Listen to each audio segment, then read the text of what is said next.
KBS 열린 토론.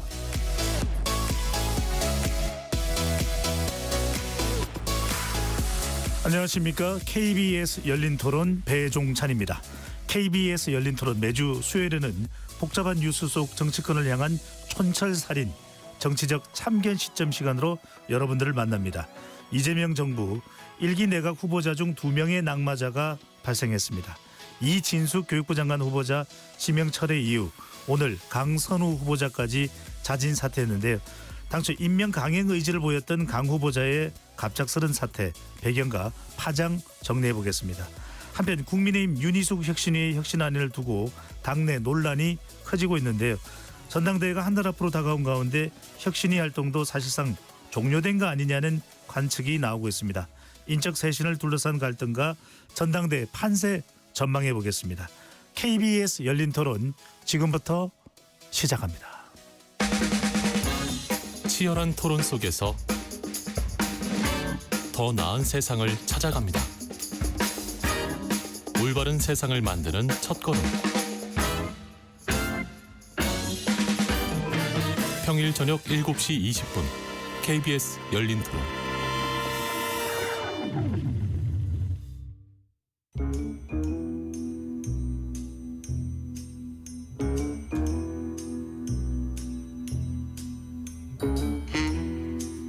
복잡한 뉴스 속 한마디 보태고픈 이들을 위한 시간, 정치적 참견 시점. 함께해 주실 네 분의 논객 소개합니다. 강전의 국민의힘 대변인 자리하셨습니다. 네, 안녕하세요. 박명호 동국대 정치외교학과 교수 나오셨습니다. 안녕하세요. 장윤미 변호사 나와주셨고요. 네, 안녕하세요. 최창렬 용인대 특임 교수 함께합니다. 네, 안녕하십니까. KBS 열린 토론 문자로 참여하실 분은 샵 9730으로 의견 남겨주실 수 있고요. 단문 50원, 장문은 100원의 정보 이용료가 붙습니다. KBS 1라디오의 모든 프로그램은 유튜브에서도 함께할 수 있으니까요. 구독 꾹 눌러주시고 좋아요도 많이 보내주시면 좋겠습니다. 자, 오늘 최대 이슈는 강선우 후보자가 자진 사퇴한 뉴스입니다. 이재명 대통령이 임명 강행 의지를 보였는데 갑작스럽게 상황이 변했다고 볼 수 있는데요. 먼저 최 교수님, 네. 강 후보자의 자진 사퇴 배경 어떤 이유로 보시는지요? 지난달 23일 날 이제 지명이 됐는데 딱 한 달 만입니다. 네. 그리고 이제 청문회 이후에도 논란이 계속 가라앉지 않았고 오히려 거짓 해명 논란으로 더 불거졌었습니다. 그리고 난 다음에 어제 이제 이재명 대통령이 이제 그 재송부 요청을 했고요. 그리고 난 다음에 이제 하루 만에 본인이 자진 사퇴한 건데 워낙 논란이 컸어요. 그 보좌관 뭐 워낙 많이 알려진 거니까 뭐 굳이 뭐 말씀 안 드려도 다 아실 텐데 보좌진 갑질 논란에다가 지금 과거 문재인 정부 때 그 여성가족부 그 장관했던 정영애 전 장관의 그 갑질 의혹 논란까지 제기가 됐고 갑질 폭로까지 있었고 그 거짓 해명도 있었고 말이죠. 특히 뭐니 해도 그 여성 단체들, 네. 그 진보적 시민사회 단체 그리고 민주당의 보좌진 협의회 모든 저기 진보 성향의 야당도 그랬고 범여권의 진보 야당들. 그러니까 이 여당 더불어민주당의 지도부를 제외하고는 거의 다 사실은 반대는 이런 상황이었어요. 그리고 국민 여론도 대단히 악화돼 있었고 그리고 결국은 이제 14일부터인가 18일까지인가 여론조사에서 어쨌든 이재명 대통령의 지지율이 처음으로 떨어졌어요. 네. 취임 이후에 말이죠. 이게 저는 강선우 후보자 논란이 전 반영됐다고 생각을 합니다. 날짜가 그렇기 때문에. 그런 여러 가지로 밀어볼 때 제 개인 생각이라면 이거 도저히 이건 끌고 갈 수 없을 것이다. 근데 어제 제가 이재명 대통령 대통령실에서 임명 재송부 요청을 했다는 걸 보고 이틀 기한을 잡아서 원래 열흘 이내인데 이렇게 해서는 안 되는 건데 라는 생각을 정말로 했어요. 네. 이렇게 할 이유도 없고 소통 통합 협치를 한다는 정권이 이게 말이 되나 도대체 누굴 위한 임명인가라는 생각을 했었거든요. 아까 제가 여기를 오면서 차를 운전하고 오면서 정말 이러면 안 되는데 하고 이제 보니까 자진 사퇴가 떴더라고요. 그러니까 지금 다시 말씀드려서 워낙 여론이 안 좋았어요. 이거 버티기가 어려웠을 겁니다 아마. 여당 내에서도 비판 여론이 나왔고 말이죠. 이래서 결국은 자진 사퇴의 형식을 밟은 게 아닌가라고 생각합니다. 네. 방금 전에 대통령 취지를 얘기해 주셔서 오늘 소개되는 모든 조사는 중앙선거여론조사심의위원회 홈페이지에서 확인 가능합니다. 리얼미터가 에너지경제신문의 의뢰를 받아서 지난 14일부터 18일까지 무선 자동응답 조사를 실시한 결과이고요. 전국 만 18세 이상 2,514명 이재명 대통령의 국정수행에 대해 어떻게 평가하는지 물어봤는데 잘하고 있다는 긍정평가가 62.2%로 직전 조사보다 2.4%포인트가 하락한 결과였습니다. 박 교수님 어떻게 보시나요? 뭐가 결정적인 사태 이유였을까요? 여러 가지가 있겠지만 아마 더 버티기 곤란하겠다라고 본인이 판단한 게 결정적이지 않나 생각이 듭니다. 아마 직전에 그 여당의 원내 지도부하고 같이 회동을 한 후에 자진 사퇴를 발표한 걸로 언론에 알려졌는데 여론의 동향도 그렇고 일단 내부 균열이 너무 심했어요. 그 의견이 달리하는 건 있을 수 있는 일인데 이게 뚜렷이 이제 더 드러나기 시작했다라고 하는 부분이고 이 부분은 좀 설명이 필요하지 않나 생각이 됩니다. 특히 이 경우에는 자리를 놓고 사람을 찾은 게 아니라 사람을 놓고 자리를 찾은 경우에 해당되는 그 가장 전형적인 케이스가 아닌가 생각이 돼요. 그러니까 이게 이재명 대통령의 인사 스타일하고도 이제 관련이 되는데 그 작년 총선 공천 때도 그 변호인 출신들이 많이 공천이 됐어요. 그 이번에도 대통령실 인사에서도 보면 또 차관급 인사에서도 보면 재판 중이거나 또는 기소됐거나 이런 조금 논란이 있을 수 있는 경우들이 포함된 걸 보면 상당히 권력의 집중력이 강하고 그립이 강하기 때문에 측근과 자기 식구 챙기기라고 하는 비판에서 좀 자유로울 수 없었던 부분인데 그런 면에서 보면 과연 강선우 후보자가 여성가족부 장관으로서의 최적임자냐라고 하는 부분은 좀 논외로 하더라도 이게 이제 그래서 제가 이게 사람을 놓고 자리를 찾다 보니까 자리를 놓고 사람을 찾았으면 이런 일이 안 생겼을 수 있는데 거꾸로 하다 보니까 이런 일이 생긴 게 아닌가 생각이 되고 따라서 인사 원칙 그다음에 이게 검증이 됐을 수 있는 부분이거든요. 이게 뭐 이제사 다들 얘기하시겠지만은 여의도 주변에서 그렇게 새삼스러운 이야기가 아니었다라는 거거든요. 그러면 아실 만한 분들은 다 알았다는 얘기고 인사 과정에서 관련했던 사람들은 적어도 다시 한번 확인할 필요가 있었을 텐데도 불구하고 마치 새삼스러운 일처럼 돼버렸다고 하는 거는 결국 검증 과정 자체에서 뭔가 그 강준옥 전 비서관과 함께 논란의 여지가 좀 있지 않을까 생각이 되고 이 부분에 대해서는 대통령이 한번 설명을 하실 필요가 있지 않을까 생각이 됩니다. 대통령이 한 번쯤은 설명할 필요가 있지 않을까라는 의견을 박명호 교수께서 주셨는데 장 변호사님 이 현역 의원 인사청문회 불패신화는 깨졌습니다. 어제까지는 그래도 민주당에서 의원들이 이제 방어를 하는 분위기였는데 오늘은 좀 달랐습니다. 유력 당권 주자 지금 전당대회가 민주당은 진행 중에 있는데 박찬대 당권 도전 후보자가 강 후보자의 자진 사퇴를 촉구하는 의견을 제시하기도 했습니다. 당내 기류가 바뀐 배경은 뭘까요? 제가 느끼기엔 당내 기류가 뭐 하루아침에 바뀌었다기보다는 좀 점점 이게 불가능하지 않겠느냐는 쪽으로 갔던 부분도 이게 기류 그 밑바닥에는 그런 정서가 더 크지 않았나라는 생각도 듭니다. 이게 자당 내의 문제라서 더 아팠던 부분이 있는 것 같아요. 보좌진들. 이 부분이 이제 동지적 관계라서 갑을 관계가 아니다라고 하지만 저 또한 좀 동의하기가 어렵습니다. 기본적으로 인사권을 쥐고 있는 건 의원이에요. 그러니까 아무리 동지다 가족 같다라고 하더라도 을은 다르게 생각할 수 있는 거예요. 이런 문제는 이제 인사청문회 과정에서 어느 정도 조금 넘었다고 하더라도 그 이후에 논란이 사그라들지 않았던 건 앞서도 지적해 주셨지만 문재인 정부의 여가부 장관이 또 내가 갑질을 오히려 당했다 예산으로 이런 문제 제기가 추가로 드러났던 부분이 있어요. 거기에 대해서 해명이 제대로 이루어졌는가 물음표가 사라지지 않았던 겁니다. 뭐 병원에서의 어떤 또 추가 의혹 등등과 관련해서 이 부분이 논란이 잦아들거나 여론의 추이가 조금 좀 작아지는 추세로 가지 않고 더 커지는 부분에 대한 부담이 민주당 내에도 기류가 있었고 다만 말씀 주셨다시피 인사청문회에서 낙마했던 그 허들을 못 넘었던 이 현역 의원은 단 한 명도 없었습니다. 거기에 대한 정무적 부담도 있어서 갈래갈래 각각 좀 다른 입장을 냈던 것 같아요. 이게 첫 내각 인사니까 대통령이 인사권자인 만큼 좀 힘을 실어줘야 되지 않겠냐의 방점이 찍은 정치인들은 그래도 할 수 있다. 이거는 결격까지는 아니다라고 입장을 냈습니다만 박찬대 후보자가 지금 전국에서 당원들 만나고 있지 않습니까? 그 기류를 좀 전달하고 이런 부분도 결정적인 하나의 또 분기점이 됐던 것 같습니다. 강전희 대변인 이 부분 어떻게 보시는지요? 이진숙 전 후보자를 지명 철회할 때 같이 했더라면은 더 국정에는 덜 부담이 되지 않았을까 하는 지적도 나오거든요. 왜 시간이 강선우 후보자는 더 걸렸을까요?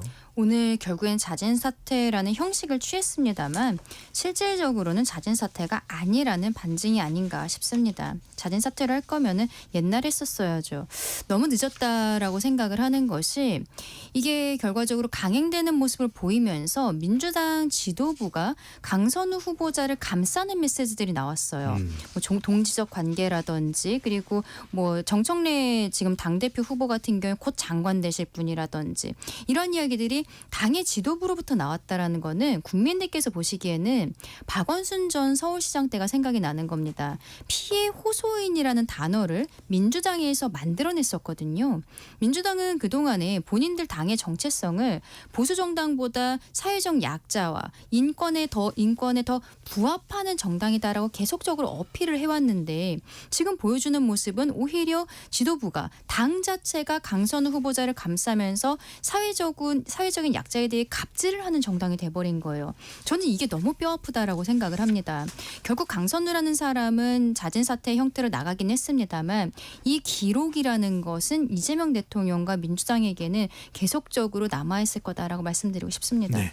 최 교수님 여기서 우리가 따져보지 않을 수 없는 것은 이진숙 전 후보자와 관련해서도 이재명 대통령은 내가 추천한 것은 아니다라는 이야기를 했었고 또 이 강선우 후보자와 관련해서도 여당 지도부의 의지 이렇게 설명되는 흐름이었는데 그렇다면 인사검증은 잘 됐을까? 앞으로 있을 또 인물에 대한 인사검증이 필요하다면 그건 잘 될 것인가?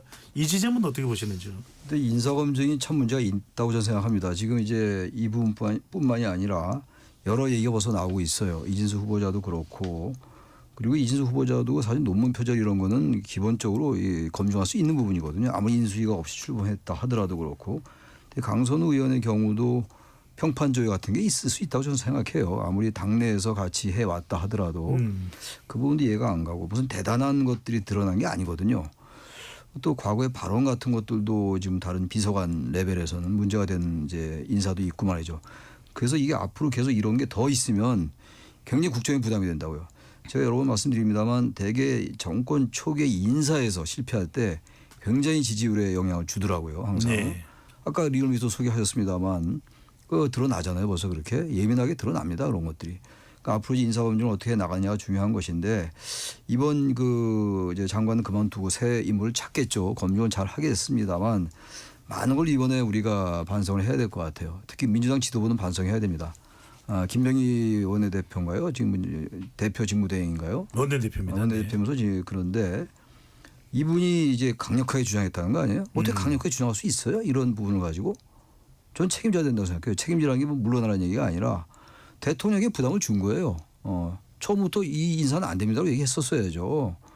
그리고 문진석 의원 같은 경우 의원과 보좌진의 관계는 일반 문진석 의원입니다. 문진석 의원. 네. 충남 천안 갑인가요? 재선 의원으로 알고 있는데 이분이 얘기한 게 보니까 일반 직장의 갑질과 의원 보좌진의 관계는 다르다. 이걸 말이라고 합니까? 이것도 책임져야 돼 이런 말도. 그러니까 이런 식으로 대통령이 압으로 하는 거예요. 또 김현정 의원. 제가 알기로는 평택 이 지역군지 알고 있는데 갑질은 주관적이고 상대적이다. 이거 제정신이라는 얘기인가요? 제 개인적인 생각입니다만 어떻게 이런 식으로 해서 대통령 판단을 흐리게 합니까? 이런 사람들 멀리 해야 되는 거예요. 처음 박상혁 뭡니까 원내 소통 수석 부대변인가요? 이 사람도 뭐라고 그러냐면 문제점을 발견하지 못했고 이건 어제 MBN 유튜브에서 한 얘기예요. 진솔한 본인의 사과도 있었다. 명백한 위법이 없었고 팩트로 드러나지도 않았다. 문제제기 수준을 가지고 장관 문제를 논하면 나쁜 선례들이 굉장히 많이 쌓일 수 있다. 이게 다 대통령이 아부한 사람들이에요. 그런 점에서 이 이소영 과천 의원 국회의원 더불어민주당 의원인데 이분의 말이 참 돋보여요. 그 문진석 의원의 말에 대해서 착각일 가능성이 높다. 동의할 수 없다. 이거 어제 한 얘기예요. 오늘 한 얘기 아니에요. 이소영 의원의 이 말은. 어제 바로 대통령이 재선거 요청한 날이거든요. 그래서 이런 사람이 민주당에 있으니까 다행인데 아까 박찬대 원내대표 얘기도 나왔습니다만 전 원내대표.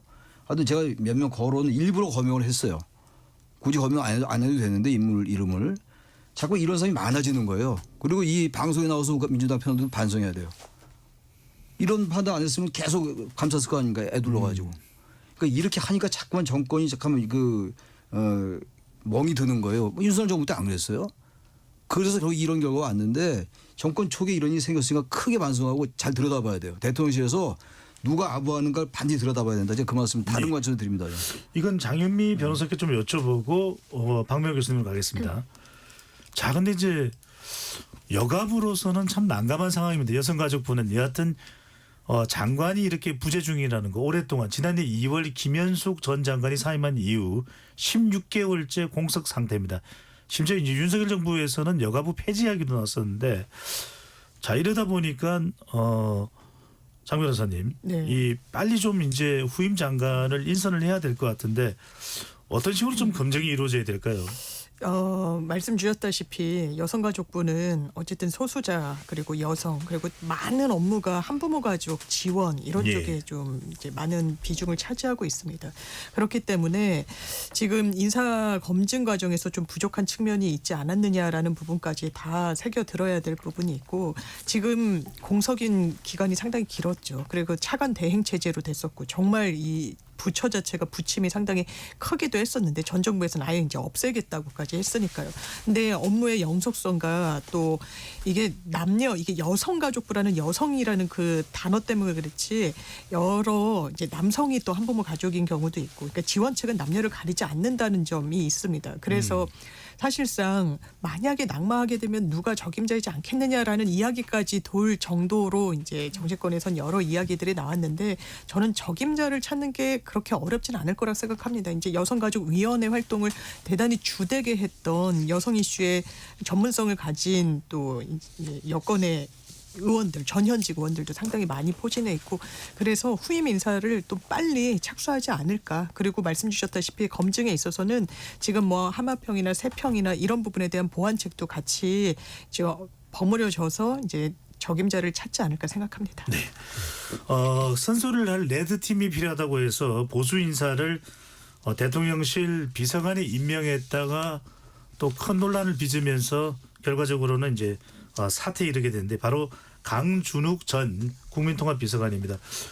박 교수님 궁금해서요. 이분이 또 동국대 현직 교수이신가요? 네, 저도 이번에 처음 이런 분이 있다는 걸 알게 됐는데. 네?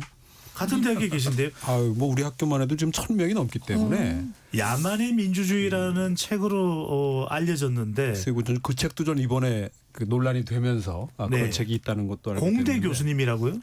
제가 알긴 정보통신공학과로 아는데 그래서 전 소속은 모르고 이 사회과학이나 뭐 문과대학이나 인문사회 계열의 이런 성함을 가진 분이 계셨나 한번 찾아봤을 정도였는데 알고 보니까 이제 공대 소속이셨고 뭐 공대 소속이라고 해서 이런 책을 못 쓰거나 이런 얘기를 못 하는 건 아니겠죠. 다만 우리가 얘기할 것들을 다 하셨네라고 하는 생각은 좀 했었습니다. 그래서 뭐 결과적으로 사퇴를 하셨지만은 그 여러 가지 그 후유증을 하필 이 강시성을 가지신 분들이 연달아서 그 강전혜 변호사는 네네 무관합니다. 네. 좀 뭐랄까요 좀 이제 의도치는 않았겠지만 결과적으로 누적된 효과를 가져오지 않나 생각이 되는데 이 문제는 사람을 놓고 자리를 찾는 게 아니라 자리를 놓고 사람을 찾았어야 되는 거여야 되지 않나. 그러면 대통령이 그 부서에서 또 그 자리에서 해야 할 미션의 리스트가 있고 그 리스트에 있는 미션을 가장 잘 할 수 있는 사람의 추천을 받고 그래서 선택을 하는 방식으로 가고 검증이 이루어졌어야 되는데 강선우 후보의 경우에는 아마 반대의 경우로 가다 보니까 이런 해프닝이 나타난 게 아닌가 생각이 되고 네. 광준욱 전 비서관의 경우에는 뭐 정규재 전 주필의 추천 설 등 이렇게 여러 가지 얘기들이 있긴 있는데 국민통합이라고 하는 그 단어에 많이 어울리지 않는 경우가 아닌가. 물론 그 대한민국 국민을 다 포용하고 어느 정도 뭐 그 하겠다라는 취지는 100% 이해가 되지만 여기도 어느 정도 기준이 있고 선이 있어야 되는 것이 아닌가라고 하는 부분에 있어서는 결국은 인사 원칙과 검증의 과정에서 여러 가지 문제가 있었다라고 하는 것을 보면 그나마 다행스럽게도 강선우 후보자와 강준우 후보의 사퇴로 대통령의 부담이 좀 줄어들었다라고 하는 네. 측면에서는 잘 됐는데 전 특히 대통령과 여당의 관계를 좀 눈여겨봤는데 특히 그 강선우 후보를 어떻게 보면 밀어붙이는데 결정적으로 여당 지도부가 역할을 했다라고 알려져 있는 것을 보면 예. 그건 지금 당이 대통령한테 좀 부담이 된 게 아닌가. 알겠습니다. 그런 면에서 앞으로 이게 향후에 그 대통령과 여당의 관계가 어떻게 그려갈지 좀 더 주목해봐야 되지 않겠나 생각합니다. 예, 인사 이야기를 안 할 수가 없습니다. 뭐 청문회를 어떻게 했냐는 중요한데 이 이야기를 좀 토론을 하고 또 다음 주제로 넘어가야 될 것 같은데 저도 이런 걸 매번 되풀이해야 되느냐 이제 좀 끊어가야 되는 거 아닌가 생각하는데 강전희 대변인 먼저 말씀하시고 그다음 최창렬 교수로 가겠습니다. 네. 인사청문. 인사청문 네. 과정에 있어서 이번에는 굉장히 실망스러웠죠. 근데 시작점은 결국에는 총리에 대해서부터 말씀을 드려야 될 것 같습니다. 김민석 총리 후보자 지명되었을 때 정말로 너무나 많은 의혹들이 나왔죠. 본인의 금전적인 문제 그리고 뭐 현 배우자의 뭐 카페 문제 그리고 자녀의 학비 문제 여러 자녀가 또 뭐 어떤 논문을 썼던 것이 국회에서 입법이 되는 것이냐 이런 이야기들도 굉장히 많았었는데 결국에는 국민들께서 굉장히 의아해하시는 부분들이 전혀 해소가 되지 않았는데 민주당이 밀어붙였고 대통령은 임명을 강행을 했습니다. 그랬더니 그 다음에 장관 후보자들이 의혹이 없는 사람을 찾을 수가 없었는데 똑같이 얘기하는 거예요. 김민석 총리 후보자 시절이랑 똑같이 청문회에서 말씀드리겠습니다. 그때 청문회 갈 때까지 자료 제출 제대로 되지 않고 증인이라든지 뭐 참고인 이런 것들도 거의 없는 상태에서 끝난 것이죠. 근데 저는 강선우 후보자가 나름대로 역할을 했다라고 생각을 해요. 강선우, 이진숙 두 명에게 여론 그리고 국민들의 관심이 너무 집중이 되다 보니까 다른 장관 후보자들에 대한 의혹이 상대적으로 여론에 부각이 되지 않았거든요. 그리고 그 와중에 저희가 국민의힘 입장에서는 어쨌든 미국과의 관세 협정이라든지 현재 재난 상황 관련이라든지 이 관련 부처들에 대해서는 어쨌든 보고서를 채택하는 데 있어서 협조를 한 부분들도 있습니다. 네. 그런데 이번에 강선우 후보자의 자진 사퇴가 길어지면서 오래 걸리면서 국민들께서는 다시 한번 이 정부의 인사 시스템에 대해서 생각을 하시게 되는 거고 특히 갑질에 대해서는 대통령에게도 저는 마이너스라고 생각하는 게 결국에는 비서관은 사적인 심부름을 시켰다라는 거잖아요. 쓰레기를 버리게 하고 집에 변기를 고치게 하고. 근데 이재명 대통령이 본인이 경기도지사였을 때 공적으로 일하는 사람을 집에 과일 갖다 놓게 하고 세탁을 시키고 집에다가 관용차를 세워놓고 이런 것들이 다 드러나지 않았습니까? 결과적으로 이번에는 강선우 후보자의 자진 사퇴가 늦어지면서 전체적인 인사에 대해서 이재명 대통령의 방향성에 대해서 국민들께서 의구심을 가지는 계기가 되었다라고 말씀드리고 싶습니다. 네. 최 교수님 이렇게 계속해서 인사 또 인사청문회를 거치면서 낙마하고 이걸 좀 꺼내내기 위해서는 어떻게 해야 될까요? 그래서 낙마가 뭐 지난 정권들에서도 항상 두세 명씩 있었어요. 세 네. 명, 네 명 있었고 그랬는데 뭐 100% 낙마를 안 할 수는 없겠죠. 그런데 지금 이 낙마 과정이 더 문제인 것 같아요. 이제 검증 시스템에 대한 얘기는 워낙 많이 나왔었고 어떤 여러 가지 이제 국가 기구들이 이제 하나의 그 시스템을 만들어 가지고 내정하기 전에 지명하기 전에 그러니까 발표하기 전에 뭔가 걸러내는 이런 시스템이 필요하다. 그리고 이제 발표되고 나면 이제 완전히 이제 정책 역량, 정책 전문성 이런 것들을 이제 청문회에서 공개 청문회에서 하는 게 맞다고 얘기합니다만 그 얘기 나온 지 벌써 2005년도부터 나왔어요. 사실은 장관 청문회가 도입된 게 2005년도였거든요. 네. 청문회 자체가 도입된 건 2000년이었고. 근데 아무튼 그 얘기는 뭐 이제 나왔으니까 앞으로 들여다봐야 되겠죠. 어쨌든 이번에 이런 일을 계기로 해서 적어도 이재명 정부에서는 그 인사 검증 시스템을 고쳐야 될 것 같아요. 고쳐야 되는데 이번에 뭐 여러 가지를 느끼게 돼요. 아까도 잠깐 그 당정관계 말씀하셨습니다만 당의 역할을 우리는 좀 다른 관점으로 조명해야 될 것 같아요. 이럴 때 당이 얘기를 해줘야 되는 거거든요. 고언을 해줘야 되고 아까 레드 비서관 레드팀 말씀하셨는데 단순히 보수였다고 레드팀이 되는 게 절대로 아니에요. 그 사람들 보수에서 입장을 바꿔서 이쪽으로 줄을 쓴 거예요. 그렇게 볼 수도 있는 겁니다. 꼭 그렇다는 게 아니라. 그러니까 자꾸 이제 너무 도식적이고 기계적으로 보수니까 국민통합이다. 그렇게 하면 안 된다는 거예요. 원래 보수와 진보를 넘나들면서 객관적으로 했던 사람이 레드팀이 돼야 되는 것이지 보수가 들어와서 이제는 또 이쪽에 맞는 얘기하는 거. 이건 국민통합이 아니거든요. 제가 그 말씀 하나 드리고 싶고 어쨌든 정당에서는요. 정당의 수평적 당정관계, 수평적 당청관계를 많이 하지 않습니까? 이럴 때 굉장히 민감할 때 국민의 여론을 가감없이 전달하는 게 정당의 역할이에요. 그걸 못한 거예요 이번에 이 지금 정부. 왜? 대통령이 이미 지지율이 높으니까. 대통령에게 밉보일까 봐. 네. 아직 말 제가 간단하게 어렵게 안 할게요. 그렇게 되면 안 되는 겁니다 절대. 그럼 나중에 가면 이제 대통령만 몰아붙이고. 이게 한국 대통령제의 가장 큰 문제점이거든요. 그래서 자꾸 개헌 얘기 나오고 권력구조 변경 나오는 건데 이 사람도 심성부터 고쳐야 돼요. 제가 좀 다른 더 말이 좀 딴 말이 지록이마 뭡니까 지록이마. 사슴 보고 마이라고 했던 그 진나라 조고가 시험했던 거 아니에요. 그 마이르지 그 사슴이라고 했던 거 다 죽였다는 거 아닙니까 옛날에. 이렇게 아부가 무서운 거예요. 이거 지금 다행히 지금 강선 후보자가 지금 이렇게 자진 사퇴했으니까 다행이지. 이거 장관 내다 이런 문제 나타났어요. 얼마나 큰 분에 더 됐겠어요. 예.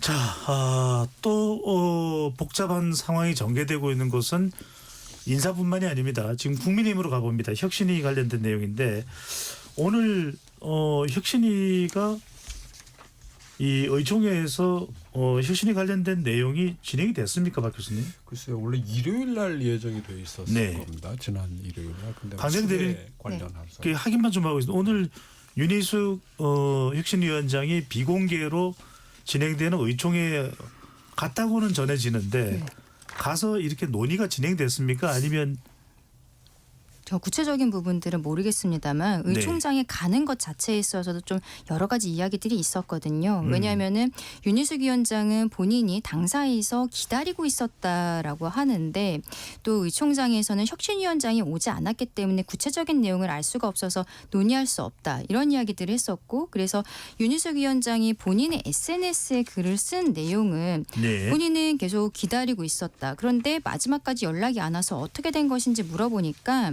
현재 이제 송원석 원내대표가 본인이 혼자서 여기에 대해서 뭐 부른다라든지 할 수 있는 용기가 없었기 때문에 진행을 못했다. 이런 예. 이야기들을 쓴 부분들이 있습니다.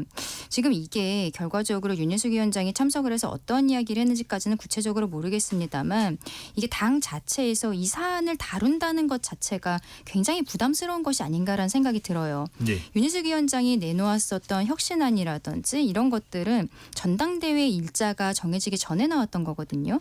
근데 전당대회를 한다고는 했습니다만 이미 특검에서만 압수수색이 들어와서 일각에서는 국민의힘이 정말로 알겠습니다. 전당대회 할 수 있는 상황인가라는 이야기들이 있어서 현재로서는 이것이 진행되는 것은 조금은 좀 어려운 상황이 아닌가라고도 생각합니다. 알겠습니다. 윤희숙 위원장의 오늘 참석 여부에 대해서만 좀 확인을. 박 교수님 그래서 지금 윤희숙 위원장이 1호 혁신안, 2호 혁신안, 3호 혁신안 윤석열 전 대통령, 김건희 전 여사의 이 관계와 손절하겠다. 당은 당규에 새기겠다. 단일 지도 체제로 가겠다. 또 인적 쇄신 관련해서 책임져야 될 사람을 책임을 묻겠다. 네. 진행될 수 있습니까?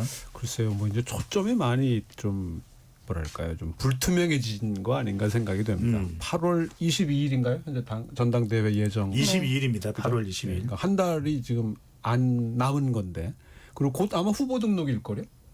그러니까 이제 초점은 아무래도 좀 전당대회 쪽으로 가게 될 것 같고, 또 지금 이미 뭐 언론에서 이야기하듯이 뭐 A팀, B팀, 뭐 친길, 반길, 친윤, 반윤. 그래서 예상했던 것보다 좀 빠른 시간에 그 국민의힘의 분화의 계기가 마련될 수도 있지 않겠나. 네. 이걸 기대해야 되는지 예상해야 되는지 잘 모르겠지만 지금 그런 단계에 들어가지 않았나 생각이 되고 그런 면에서 보면 윤희숙 혁신안은 일단은 던지긴 했는데 아마 오늘 강정혜 대변인 얘기대로 서로가 아마 논의하는 자체가 부담이 됐을 가능성이 있고 사실상 유야무야 될 수밖에 없는 거 아니냐.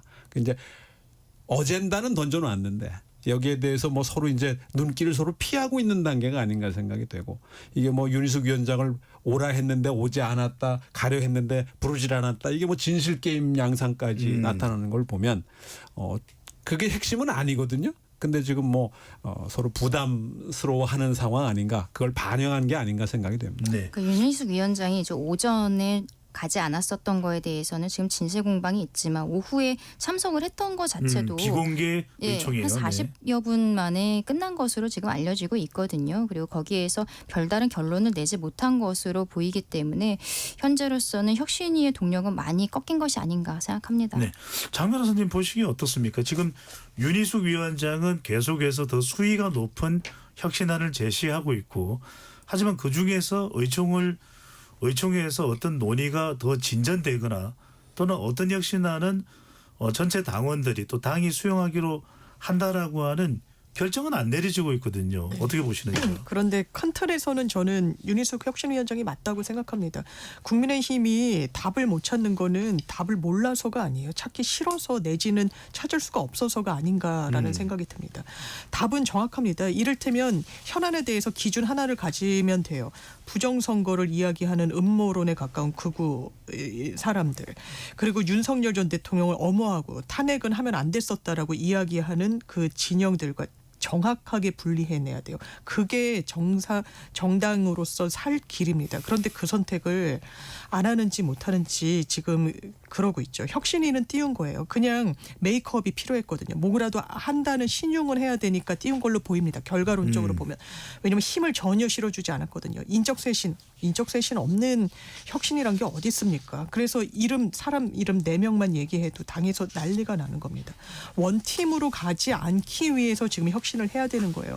그런데 혁신을 누르기 위한 키워드로 원팀, 용광로, 화합. 아니요. 그게 화합을 저해하는 겁니다. 극우는요. 연대할 대상이 아닙니다. 그리고 민주주의를 훼손하는 세력이라는 자각을 해야 돼요. 그럼에도 불구하고 이 진영이 국민의힘의 일부 정치적인 포션을 차지하고 있기 때문에 거기에 기대는 정치를 하겠다. 그래서 내 기득권을 유지하겠다. 그거 얼마나 갈 것 같습니까? 그런데 혁신을 하지 않겠다고 하면 이 당이 어느 정도나 존속할 수 있을까? 이 정도라면 저는 좀 의문이 들고 안타깝게 생각합니다. 네, 최 교수님 어떻게 보시는지요? 지금 윤희숙 국민의힘 혁신위원장은 콕 집어서 나경원, 윤상현, 송원석, 장동혁 의원 책임져야 된다고 이야기했는데 장동혁 의원은 전당대회 당대표로 출마 선언을 했거든요. 그러면서 당 내부에 총질하는 사람들은 다 몰아내겠다. 이렇게 또 이야기를 하고 있고 또 지금 송원석 비대위원장 겸 원내대표는 윤희숙 위원장을 임명한 또 인물이거든요. 지금 윤 위원장이 이야기하는 대로 혁신이 가능할까요? 이제 끝났어요. 그때 아까 뭐 어떤 분이 말씀하셨잖아요. 다들 뭐 전당대회 뭐 이제 한 달 남았는데 뭐 무슨 얘기를 합니까? 그리고 지금 이 혁신위원장이라는 분이 의총에 간이 안 간이 이러고 있고 지금 제가 볼 때 국민의힘 말이죠. 아까 친길 반길 말씀 나왔잖아요. 지금 어느 시기라고 지금 친 전한길 얘기가 나오고 반 전한길 얘기가 나옵니까? 전한길이가 누구예요? 부정선거론을 가지고 극단 세력들 결집했던 사람 아니었어요? 탄핵에 반대하는데 앞장섰고 말이죠. 그리고 저기 체포 영장 집행 저지했던 의원들 40여 명이 있고 그 사람은 지목한 거예요. 윤희숙 위원장이. 당연한 지목입니다. 근데 이제 맥을 못 추잖아요. 그걸 가지고 지금 뭐 여러 가지 얘기가 있습니다만 다 아무런 의미 없어요. 다 자기들끼리도 모르고 한 얘기 같아요. 제가 볼 때. 아주 국민의힘이 얘기한 지쳤어요. 이제. 이 정도는 정말 가능성이 없습니다. 네. 강전의 대변인 앞에서 이런 말씀은 죄송하긴 한데 있는 그대로 말씀드리는 거예요. 이런 정도는 본 적이 없어요. 제가. 양식도 없고 염치도 없고 지금 어느 때라고 그래 그 부정선거 얘기를 했던 사람이 들어와서 10만 당원을 입당하니 많이 해서 당을 지금 완전히 윤어게인 하겠다는 거 아니에요 지금? 이런 걸 뭐라고 하는지 아세요? 이런 걸 반동이라고 해요. 반동. 리액션 영어로. 네. 비인의 과거에 메테르니가 반동을 했잖아요. 프랑스 혁명 이후에 1815년에 이런 게 반동이에요. 더 이상 제가 볼 때 그래서 전파가 아깝습니다. 정말 국민의힘의 이 지금 친윤인지 구주류인지 이 사람들 여전히 부정선거로 기대를 하는 측면이 있고 여전히 친윤석열계에 대해서 뭔가 자신의 기득권을 가지고 총선 3년 남았으니까 그때가 어떻게 될지 모르니까 이러고도 있는 거예요. 이러니까 지금 제1야당이 지금 107석이 말이 107석이지 견제를 못하고 견제 못하니까 여당도 점점 오만할 수가 있는 것이고 지금 여당이 오만하다는 얘기가 아니라 대단히 이거는 보수에만 문제가 아니라 한국 정치의 큰 문제다. 이제 그렇게 말씀드립니다. 네. 뭐 다양한 여론이 있고 국민의힘을 바라보는 다양한 시각이 있으니까요. 그래서 오늘 우리가 정치적 참견 시점을 하고 있는 건데 강전의 대변인은 이런 외부의 지적, 왜 지지율이 낮을 수밖에 없느냐, 왜 윤석열 전 대통령과 김건희 전 여사와 관련된 부분에서 왜 헤어나오지 못하느냐, 정리가 안 되느냐. 그렇죠. 이런 부분에 대해서는 당 내에서는 어떻게 받아들여지고 있습니까? 굉장히 혼란스러운 거죠. 어떻게 보면은 대선 과정에서 김문수 후보가 본인이 이제 당대표직을 할 수 있었을 때 그때 김용태 의원을 최연소 의원을 비대위원장으로 지명을 했단 말이에요. 그러면서 김용태 비대위원장은 바로 뭐 최상병 사망 사건에 대해서도 사과하는 메시지들이 나가고 비상계엄에도 사과를 하고 그랬더니 김문수 후보도 당시에는 비상계엄 사과하는 메시지들이 나갔습니다. 대선이 끝나고 김용태 비대위원장이 여기에 대해서 더 드라이브를 거는 개혁안을 계속 제시를 했거든요. 근데 임기가 한정이 되어 있었어요. 근데 그때 어떻게 보면은 새로 선출된 원내대표 측에서 이 비대위를 계속 갈 수도 있었는데 굳이 비대위를 종료시키고 혁신위를 띄웠단 말이죠. 그럼 김용태 비대위원장의 개혁안 그리고 윤희숙 혁신위원장의 혁신안 이게 두 가지가 전혀 진행이 되고 있지 않은 것입니다. 그 와중에 결국에는 전당대회까지 한다는 거예요. 이제 제가 앞서 잠깐 말씀드렸는데 윤희숙 위원장의 혁신안은 저는 이제는 할 수 없을 거라고 생각하는 게 이 이야기 했을 때는 전당대회를 할 수 있느냐 없느냐라는 이야기들이 나올 때였거든요. 근데 지금 이미 날짜가 잡혔고 그리고 후보들이 나오고 있는 상황에서는 새로운 지도부가 바로 한 달 뒤에 들어오는데 이 혁신안을 진행을 할 수가 없는 겁니다. 그렇다면은 저희가 당에서 이제 기대해 볼 수 있는 것은 여러 후보들이 나와서 이번 전당대회 과정에 있어서 서로의 의견을 피력하면서 대화와 타협을 하는 모습을 보여야 되는데 대선이랑 똑같은 상황이 되지 않을까 우려가 되는 거죠. 대선 때도 탄핵에 반대했던 사람, 찬성했던 사람들 결국에는 하나가 되지 못했기 때문에 여기까지 온 거라고 생각하는데 이거는 지금 현 지도부 선관위에서 어떻게 통합시키는 경선을 진행할 수 있을 것인지에 대해서 룰에 대해서 조금 더 고민해야 되는 부분이 있지 않을까라고도 생각합니다. 네. 박 교수님 참 복잡한데 보통 이런 경우에 국민의힘 현재를 한 사례로 볼 때 정치학 교과서에서는 무엇이 해법이라고 적혀 있나요? 글쎄요. 뭐 여기 해법이 있었으면은 제가 가만히 있었겠습니까만은 지금 뭘 하려는 의지도 없고 동력도 없고 더 깊게는 필요도 없는 상황이 아닌가. 그러니까 이제 의원들의 입장에서는 뭐 정치적으로 가장 안전한 시기이기 때문에 예. 이게 이제 혁신위의 성공과 실패를 가름하는 여러 조건 중에 하나인데 좀 절박함이 이제 사실상 없잖아요. 지금 현재로서는 아주 일부를 제외하고는. 그러니까 뭐 동력도 없고 의지도 없고 필요도 없는 상황이라서 당분간 이런 리더십 진공 상태가 모습과 정도와 이 강도 등은 달리 하겠지만 상당한 기간 동안 이게 계속 갈 수밖에 없지 않겠나. 그런 면에서는 최대한 아마 3년 후 총선까지도 이런 현상이 반복되지 않을까. 대단히 이재명 대통령의 복이죠. 네. 이재명 대통령의 복이라는 말씀을 주셨는데 일각에서는 장 변호사님 이런 해석이 있습니다. 인사 논란이 있는데도 그렇게 크게 민주당에서 다급해하거나 절박해하거나 또는 위협스럽게 생각하지 않은 이유는 워낙 국민의힘이 무기력하기 때문에 실제 그렇게들 민주당 내에서 인식을 합니까? 외부에서 그런 평가는 많이 나오는 것 같아요. 이를테면 민주당 전당대회에서도 이제 상대적으로 강성이라고 분류되고 평가받는 정청래 의원이 조금 앞서는 결과물이 지금 이제 두 군데 순회 경선 했을 때 나왔지 않겠습니까? 그러니까 당원들이나 민주당 지지층은 국민의힘이 너무 어떻게 보면 이제 정치적 바닥으로까지 가고 극우 세력과 계속 이제 합치려고 하고 뭐 이런 모습을 보여주니까 거의 없애야 된다라는 말이 더 힘을 얻게 되는 구조라는 거예요. 그런데 저는 한 발짝 떨어져서 보면 이게 민주당한테도 좋은 결과가 아닐 수 있겠다는 생각이 듭니다. 인사청문회 과정에서도 보수 언론이 이런 식으로 지적했어요. 국민의힘에 왜 말발이 안 먹히느냐. 투명인간 같다는 거예요. 왜냐하면 이를테면 그런 거예요. 갑질 의혹 야당이 당연히 제기할 수 있죠. 그런데 이를테면 송은서 원내대표 갑질 더 수위가 높은 갑질이 사실상 있었습니다. 보좌진을 이제 폭행하고 이런 수준으로까지 탈당했던 부분. 예. 그런데 그런 부분에 대해서 침묵해요. 이를테면 더 큰 건 사실 계엄이죠. 이건 역사의 죄를 짓는 문제인 겁니다. 국민들을 사실상 사지로 넣을 수 있고 국격을 떨어뜨리고 경제를 바닥을 치게 했어요. 그런데 그거 지금 당권 주자들 뭐라고 하고 있습니까? 오늘도 제가 대단히 놀랐던 게 장동혁 의원이 원래는 어쨌든 친한계로 합리적 보수로 분류됐었는데 계엄은 민주당 때문에 일어난 거다. 조경태 의원 혁신 얘기하는데 당을 떠나라. 라고 이야기를 해요. 거기를 또 막 뒷받침을 해줍니다. 이건 정치 결사체가 아니에요. 이거는 국민의힘이 망가지면요. 이건 좌우의 문제고 민주당도 건강하게 존립하는 문제와도 연결돼 있는 겁니다. 그래서 정말 아쉽게 생각하고 있습니다. 알겠습니다. 잠시 참여 안내 로고 듣고 KBS 열린 토론 2부로 돌아오겠습니다.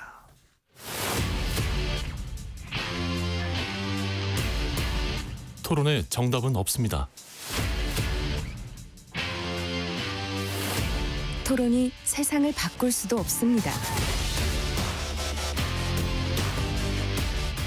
하지만 질문은 새로운 세상을 만들 수 있습니다.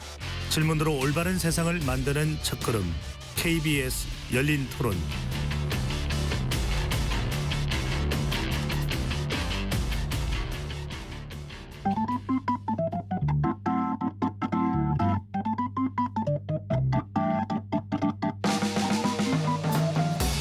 세상을 바꾸는 질문, 열린 토론이 시작합니다. KBS 열린 토론은 언제나 열려 있습니다. 단문 50원, 장문 100원의 유료 문자 샵 9730 그리고 KBS 어플리케이션 콩으로 여러분의 의견을 남겨주세요. KBS 열린 토론 2부 이어가겠습니다. 여의도 정가를 향한 촌철살인 정치적 참견 시점 시간인데요.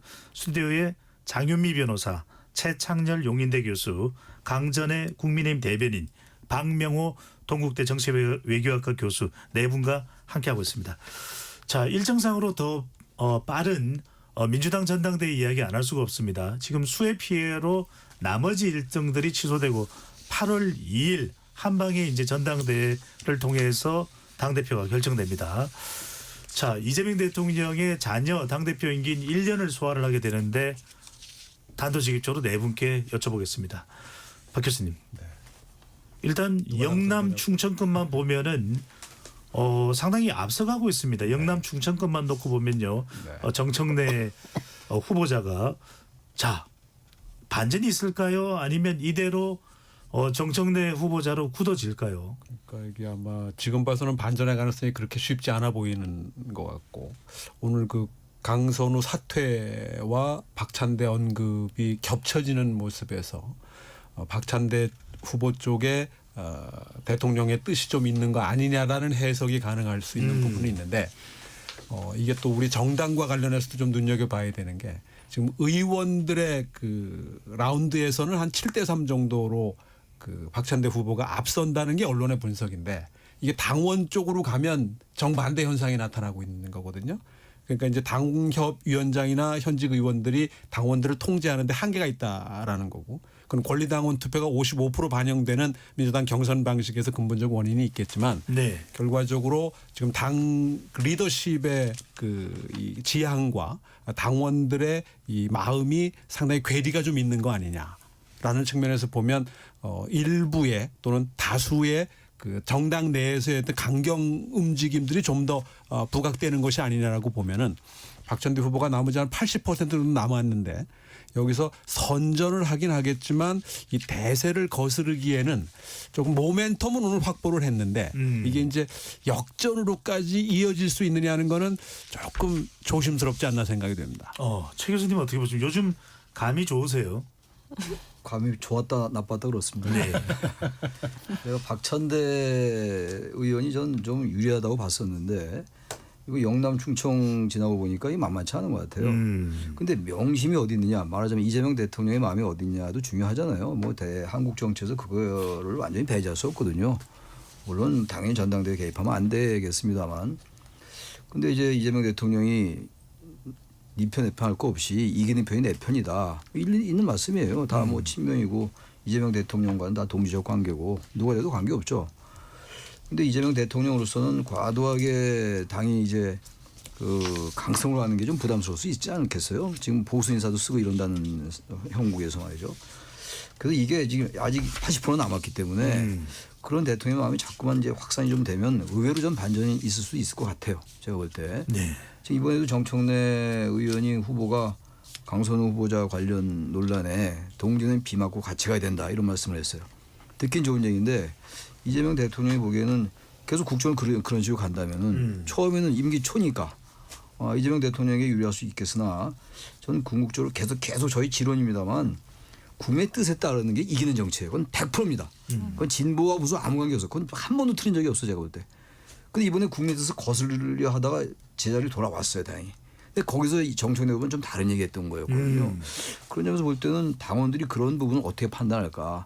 제가 볼 때는 박찬대 후보가 이제 강선 후보에 대해서 비판적 얘기를 한 것에 대해서 비판할 수 있어요. 강성 당원들은. 예. 근데 그 시간이 조금씩 가면서 과연 어느 쪽 후보가 당대표가 되는 게 이재명 대통령에게 국제 운영에 도움이 될까 판단한다면 의외로 막연하게 강성으로만 안 갈 수도 있다.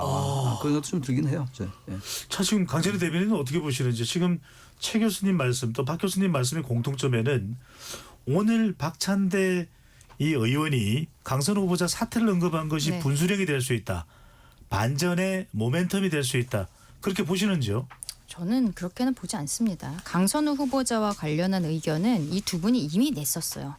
정청래 의원 같은 경우에는 곧 장관 되실 분, 그러면서 감싸는 메시지들을 냈었고 박찬대 의원은 좀 숙고하는 이런 유보적인 태도를 보였었거든요. 유보적인 태도에서 결국 오늘 자진 사퇴에 대한 언급을 한 것으로 조금 더 명확하게 했을 뿐이지 정청래 의원이 보여줬던 모습과는 이미 결이 달랐던 부분들이 있습니다.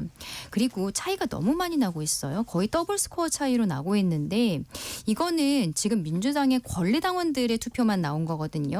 권리당원들께서 지금은 힘 있는 여당, 어쨌든 국정의 드라이브를 거는 데 있어서 밑받침을 하는 여당이었으면 좋겠다라고 생각을 하는 겁니다. 네. 박찬대 의원은 본인이 당대표가 된다면 협치하겠다라는 이야기를 하고 있고 정청래 의원은 내란 단체, 내란 세력과는 함께할 수 없다. 말도 섞을 수 없다라는 형태로 이야기를 하고 있어요.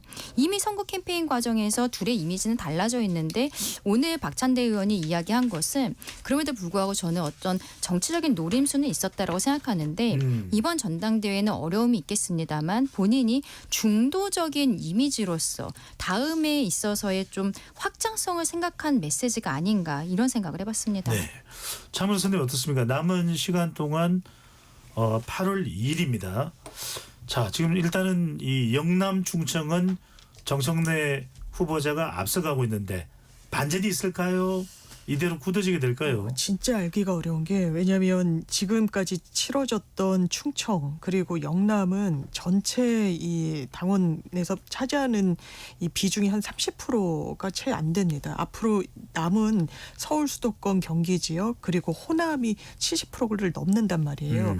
그리고 이제 두 후보가 다 지역구가 이제 서울 그러니까 인천에 자리 잡고 있고 그리고 정청래 후보 그 의원 같은 경우에는 또 충남 금산 그러니까 고향이 또 충청권이라서 예. 첫 출발지에서 이제 선전이 예상되기도 했었고 그래서 제일 어쨌든 가장 큰 비중을 차지하는 곳이 그 하나의 바로미터가 될 텐데 거기서 누가 승기를 잡을 것인지는 좀 혼전 양상인 것 같습니다. 네. 하나만 더 말씀을 드리면 박찬대 후보는 이번에 당대표에 나올 것인가 안 나올 것인가 이 이야기가 있을 때 내년에 인천시장 준비한다는 이야기들도 좀 있었거든요. 그리고 정청래 후보가 먼저 출마 선언을 했었습니다.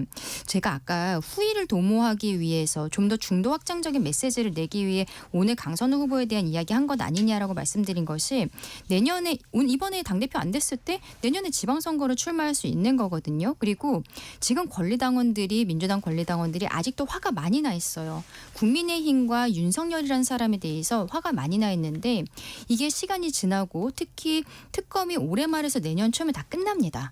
그리고 그때 이제 기소 같은 것이 이루어질 거란 말이에요. 네. 윤석열 전 대통령 재판도 어느 정도 이루어졌을 것이고 그럼 그때쯤 되면은 민주당 권리당원들도 화난 것들이 좀 줄어들면서 다시 중도적인 부분들 우리가 정권을 다시 재창출해야 되는 것에 대한 생각이 닿을 수가 있거든요. 그때는 지금 정청래 의원이 보여주고 있는 강성적인 모습보다는 협치를 해야 되고 중도 확장적인 메시지를 보여주는 것이 필요하다. 이런 생각을 박찬대 후보가 했을 수도 있겠다. 조금 더 멀리 본 것이 아닌가 생각합니다. 네. 박찬대 당권 도전하는 후보자는 좀 봉정말리 멀리 봤을 수 있다라는 의견 주셨습니다. 국민의힘 전당대회로 가보겠습니다. 8월 22일이니까 민주당 전당대회보다는 시간적 여유가 있는지 몰라도 상당히 바쁘게 움직이는 모습입니다. 하나하나 좀 차근차근 짚어보겠습니다. 먼저 최 교수님께요. 주진우 의원이 당권에 도전하겠다고 이야기를 한 것이거든요. 어떻게 받아들여야 될까요? 그러니까 자기 세력이 있는지 또는 상당히 당선 가능성이 있다고 본 것인지. 주진우 의원이 어쨌든 지금 이제 대여 아주 이제 공격수로 상당히 활발하게 이제 활약을 잘 하고 있는데 네. 아마 그러면서 자신의 정치적 존재감을 높이는 데 더 신경을 쓰는 것 같아요. 주진우 의원은 뭐 다 아시겠습니다만 대통령실에 있었잖아요. 윤석열 전 대통령실에 있었고 그래서 아마 그런 것들을 가지고 이제 지지자들에게 호소하려 하는 것 같은데 당내에서 말이죠. 한계가 있을 거예요 아마. 그러나 일단 주진우 의원은 나름의 이제 이른바 이제 좀 극단 세력이라든지 지금의 야권 세력, 야권 예. 보수 세력 내에서 나름의 선명성을 가지고 있어요. 특히 탄핵을 보는 관점이라든지 이런 것들. 아마 그래서 이제 지지를 호소하려 하는 것 같은데 글쎄 그런다 하더라도 한계가 있지 않을까요? 주진우 의원이 최근에 이제 대외 공격을 많이 활발하게 하고 있다 하더라도 저는 뭐 크게 의미가 있는 것 같지 않고 결국 중요한 거는 이 전당대회는 국민의힘의 전당대회는 이 지금 이른바 혁신 세력들 조경태 안철수 이제 한동훈 전 대표 저는 출마할 것 같아요. 출마 확률이 거의 높다고 보는 건데 이런 쪽에서 뭔가 연대를 해서 단일화를 이뤄내야 돼요. 그래서 수도권 원외 당협위원장들을 다시 분기를 시키고 이래서 이쪽에 친길인지 뭔지 이쪽 세력과 이 대척에 서야죠. 이게 말이 안 되죠. 백지석에 이 집권도 했던 정당인데 말이죠. 네. 그래서 뭔가 국민들한테 아무리 총선에 3년 남았습니다만 이 국민의힘도 새롭게 태어날 수 있다는 걸 보여줘야 돼요. 여전히 지금 뭐 장동혁 의원은 지금 완전히 지금 무슨 저기 탄핵에 반대 안 해서 우리가 망했다는 식으로 얘기하는 거 아니에요? 탄핵 반대 당론을 따르지 못했다. 그래서 여기까지 왔고 계엄을 의 이유는 뭐 민주당에게도 많다. 이런 식 얘기를 오늘인가 어제 하더라고요. 이건 도대체 말이 안 되는 얘기인데 그런 사람들과 대결할 수 있는 이 연대를 만들어내야죠. 네. 그게 전 관건이라고 봅니다. 관전 포인트고. 네. 강자는 국민대변인께 한 가지만 확인하고 박 교수님으로 가겠습니다. 주진우 의원 네. 부산에 지역구를 두고 있고 지난 이제 김민석 국무총리 후보자 인사청문회 때 상당히 이제 이 목소리를 높였던 적이 있는데 탄핵 찬성과 탄핵 반대로 나눠본다면 어디에 속하는 건가요? 조금 애매한 부분이 있죠. 주진우 의원은 조금 아까 네. 교수님 말씀해 주신 것처럼 일단은 정치계로 들어온 것은 친윤 계열 검사였기 때문에 대통령실 법률비서관으로 들어와 있습니다. 예. 그래서 지금 사실 또 그 특검과 관련해서도 주진우 의원에 대해 조사가 필요하다라고 이야기한 부분들도 있는데 정치를 하는 과정에 있어서는 친한계로 분류가 될 때도 있었어요. 근데 본인이 거기에 대해서 약간 긍정도 부정도 하지 않는 입장인 거죠. 그래서 이분이 탄핵에 대한 입장이라든지 친윤 친한 여기에 있어서 명확한 스탠스가 있다고 보기는 좀 어려운 것이 아닌가 생각을 합니다. 네. 그럼에도 불구하고 이제 이번에 전당대회에 나온 것은 저도 예상치 못해서 좀 깜짝 놀라긴 했는데 내일 구체적인 출마 이유를 아마 밝힐 것으로 보여요. 근데 그 이전에 한번 생각을 해보면은 본인이 최 교수님 말씀해 주신 것처럼 여당에 대해서 명확하게 싸울 수 있는 사람이란 이미지가 굉장히 강한 것이 사실이거든요. 네. 어떻게 보면은 과거에 한동훈 전 대표가 법무부 장관 때 가지고 있었던 이미지 이런 것들도 있다라고 저는 생각을 합니다. 근데 지금 민주당 전당대회 우리가 조금 아까 얘기했는데 정청래 후보가 조금 더 앞서 나가고 있고 이분은 저희를 국민의힘을 대화의 상대로 인정조차 안 하고 있어요. 그러면 저희가 여기에서 결국 야당도 선명한 야당이 돼야 된다는 네. 것 이런 것에 있어서 잘 싸울 수 있는 사람 이제 어떻게 보면은 계파를 초월할 수 있는 사람으로서 네. 본인을 어필하려고 한 것이 아닌가 생각합니다. 예, 강 대변인에게 확인하고 싶었던 것은 주진우 의원이 탄핵 찬성에 속하는지 탄핵 반대에 속하는지를 확인하고 싶은데 확인할 수 없다는 말씀이에요. 자, 박 교수님 이 궁금한 것은 지금 이른바 윤 어게인 윤석열 전 대통령 관련해서 지지하고 또 탄핵에 대해서는 반대 입장을 가지고 있는 김문수 전 대선 후보 또 장동혁 후보가 지금 같은 세력의 지지를 받는 것 아닌가 생각이 드는데 겹치겠죠. 예, 최근 들어서 그러니까 이 후보의 중량감을 보면은 직전 대선 후보가 상당히 더 있어 보이는데 지금 뭐 전한길 일타 강사가 장동혁 의원을 지지한다는 이야기도 있고 그렇다면 전당대회에 나섰을 경우에 김문수 후보 또 장동혁 후보 어느 쪽에 더 비중이 커진다고 봐야 될까요? 아무래도 뭐 인지도라든가 뭐 그동안의 경력 등을 보면 김문수 전 후보 쪽에 포인트가 좀 더 가지 않겠나 생각이 됩니다. 예. 그 전한길이라는 사람의 영향력이 어느 정도인지 모르겠는데 뭐 두 사람 중에 단일화가 안 되면 뭐 누구를 지지하겠다 뭐 이런 식의 표현인 것 같아요. 얼마나 영향력을 줄 수 있을지 모르겠지만 결국 이런 해프닝이 이제 화제가 된다라고 하는 것은 결국 이제 그 주진우 의원은 이제 위치가 좀 애매하다는 공식적인 대변인의 설명이긴 합니다만은 그 반탄 찬탄 결과적으로는 그래서 반극우 연대라는 표현이 언론에서 일부 사용이 되던데 예. 그래서 양쪽 다 뭐 A팀 B팀으로 나뉘어서 어떻게 보면 1대1 맞대결로 가는 과정에 이런 것들을 좀 겪지 않겠나 보여지는데 결과적으로 이걸 계기로 이제 국민의힘이 계속 한 배로 갈 수 있을런지 아니면은 이제 분열일지 분화일지 모르겠습니다만은 어떤 그 변화의 계기가 전 조금 이를 거라고 생각을 했었는데 이런 것이 마련이 될런지 거기에 좀 더 포인트가 있지 않나 생각이 됩니다. 네. 최 교수님이 어떻게 보세요? 그러면 김문수 전 대선 후보가 나오면 상당히 이 가능성, 당선 가능성, 당대표가 될 가능성이 높게 보였는데 지금 장동혁이라는 인물이 정장을 했거든요.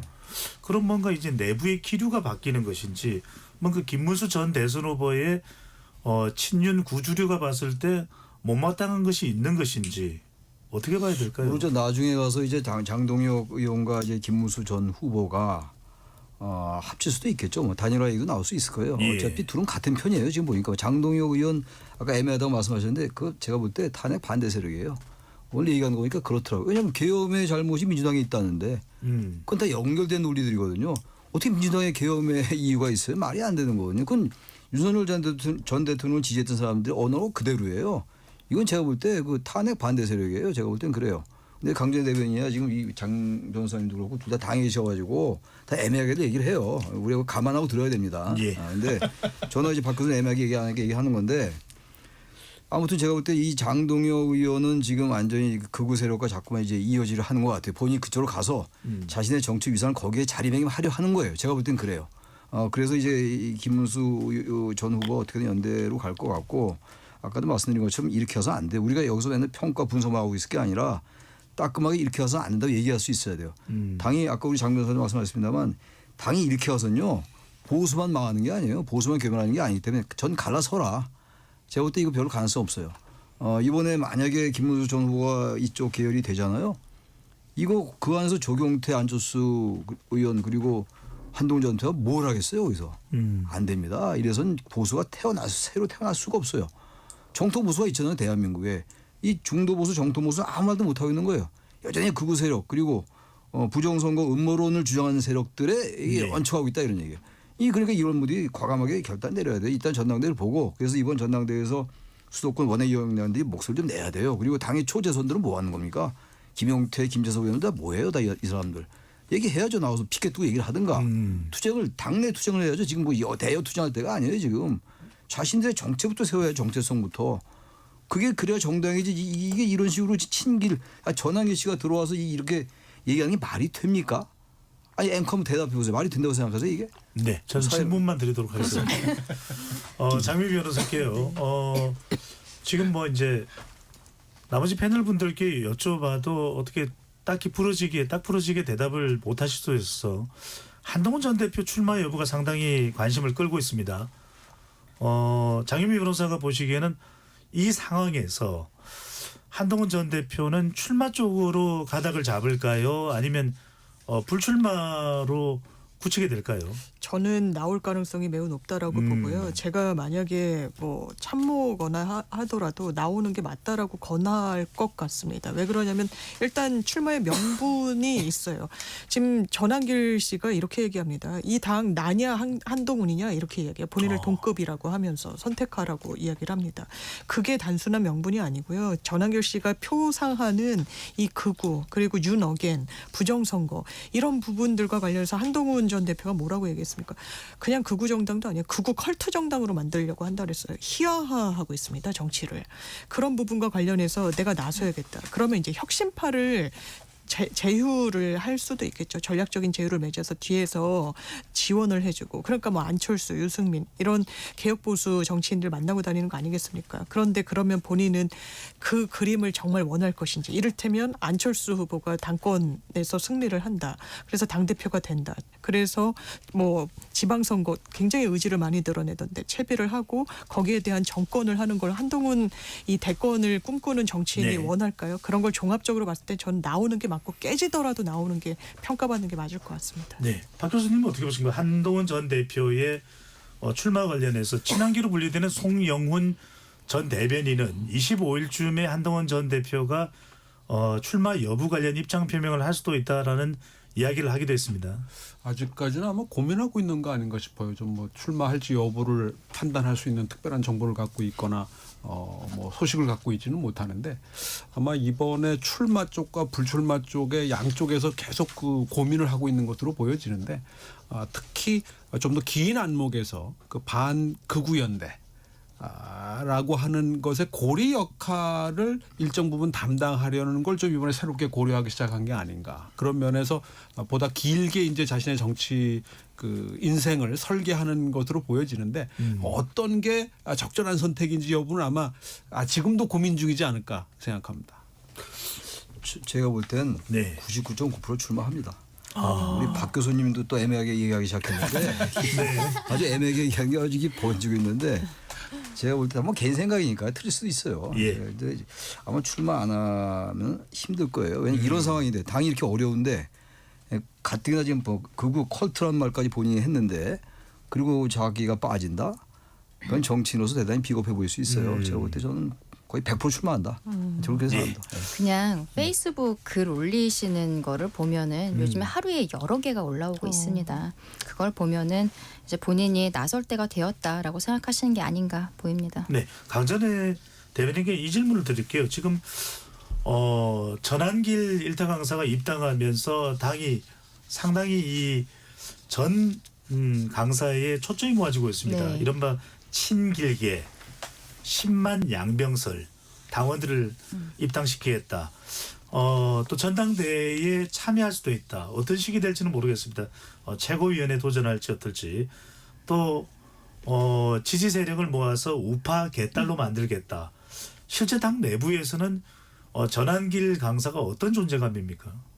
일단은 좀 당황스러운 부분들은 사실이죠. 지난번에 김계리 변호사가 당원으로 가입하겠다라고 했을 때는 당원심사위원회 과정에서 좀 걸러진 부분들이 있었는데 예. 이번에는 본인이 본명으로 그 온라인 입당을 했기 때문에 이것을 당에서 전혀 알지를 못했었던 것입니다. 근데 당원으로 들어온 다음에는 이것을 바로 출당시켜야 된다라고 이야기하시는 분들도 있습니다만 그렇게 할 수는 없고 일단은 서울시당에서 윤리위를 진행을 하는 것으로 알고 있거든요. 그러면 윤리위에서 어떠한 상황으로 어떠한 징계를 할 수 있는 것인가, 뭐 제명, 탈당 권유 이런 것들이 있는데 징계 사유를 보면은 뭐 당에 극히 유해한 행위를 하였을 때 저는 두 번째가 조금 더 해당되지 않을까 싶은데 현행 법령 및 당원 당규 윤리 규칙을 위반하여 당 발전에 지장을 초래하거나 그 행위의 결과로 민심을 이탈케 하였을 때 좀 이러한 것들을 써서 지금 전한길 씨가 하고 있는 강성의 발언들 이런 것들이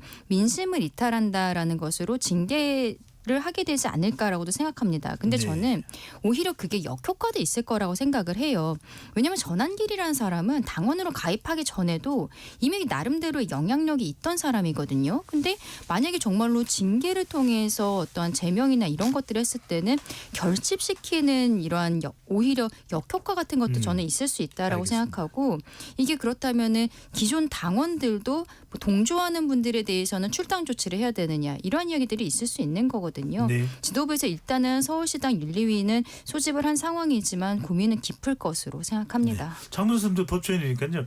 이 전한길 일타 강사가 윤리위 소집에 따라서 출당이나 현실적으로 징계가 될까요? 그게 되게 당원 당규가 어떤 사유를 구체적으로 적시한다기보다 이제 해당 행위를 했을 때는 이제 입당을 보류할 수 있다라는 네. 재량권을 부여하는 취지로 돼 있어서 완전히 어떻게 보면 정무적인 판단이 더 우선하는 것 같습니다. 그런데 이거는 저는 정답이 있다라고 생각해요.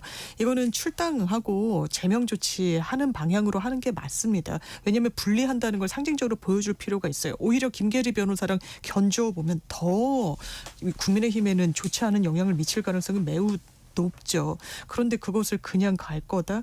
그 판단을 해야만 하는데 할 수 있을지는 잘 모르겠습니다. 네.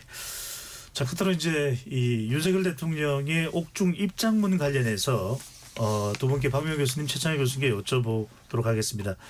윤석열 전 대통령이 SNS 메시지를 내놨습니다. 정치 탄압은 나 하나로 족하다. 비상계엄이 올바른 판단이었는지는 역사가 심판할 몫이다.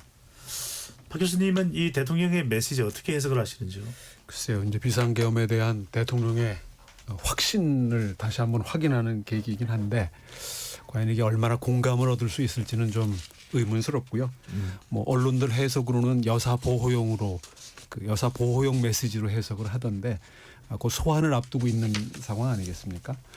결국 두 부부가 이제 어디까지 이제 이 드러내 놓을지 이런 부분이 참 우려되는 대목이고 지금 많은 사람들은 이미 다 잊혀진 문제인데 이게 이제 사법적으로 법률적으로 마무리하는 과정에 이제 초입에 들어간 상황이라서 네.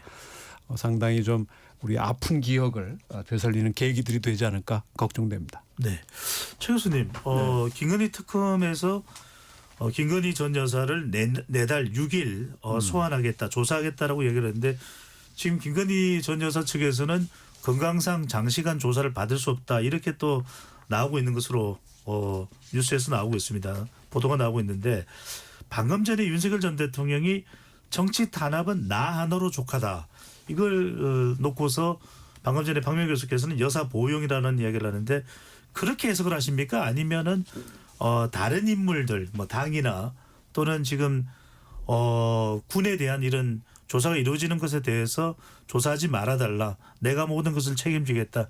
이렇게 해석이 될까요? 글쎄요. 내가 모든 걸 책임지겠다로 해석되지는 않아요. 저는. 그러려면 진짜 이런 얘기를 했었어야죠. 헌재 재판이 꽤 오래 여러 차례 진행이 됐었는데 그때 그런 얘기 안 했어요. 이거는 김건희 여사 보호용이에요. 그리고 무슨 뭐 정치 탄압은 자기 하나 족합니까 족하긴 이런 말을 어디서 해요. 그리고 비상계엄이 올바른 판단이 있는지는 역사가 심판한다. 이건 윤석열 대통령 전 대통령 할 얘기가 아니에요. 이건 이제 지지자들도 결집시키고 뭐 이런 것 같은데 우리 대한민국의 정치 공학으로 볼 때 정말로 아까 전환기 씨 얘기하고 그랬습니다만 여전히 지금 윤석열 전 대통령이나 아까 김계리 변호사 얘기도 어느 분이 하시던데 계엄이 아니라 계몽했다는 얘기 아닙니까? 그런 사람들이 입에서 나온 얘기예요. 일고의 가치가 없다 이렇게 말씀드립니다. 네. 강자리 대변인 관련해서 하실 말씀 있으실까요? 당에서는 어떻게 반응을 하고 있습니까?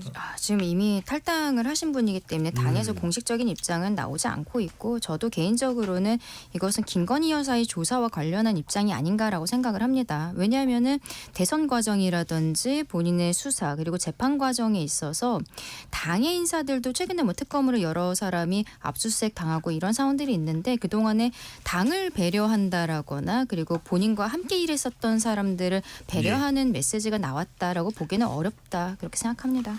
장미 변호사께서도 짧게 하실 말씀 있으실까요? 아니, 저는 대단히 부적절하다. 본인이 언제 부하를 지켰습니까? 거짓말쟁이로 몰고 파렴치범으로 몰고 본인이 질타하는데도 불법을 자행한 사람들이라고 몰아세웠어요. 본인 항변을 위해서. 그러면서 지금 지키겠다. 그렇게 믿어지지 않죠. 아마 본인의 배우자를 부르는 데 대한 반격 성격이 더 짙다고 생각합니다. 알겠습니다. KBS 열린 토론 정치적 참견 시점 이것으로 모두 마무리하겠습니다. 오늘 네 분 토론 고맙습니다. 감사합니다. 지금까지 KBS 열린 토론 배종찬이었습니다.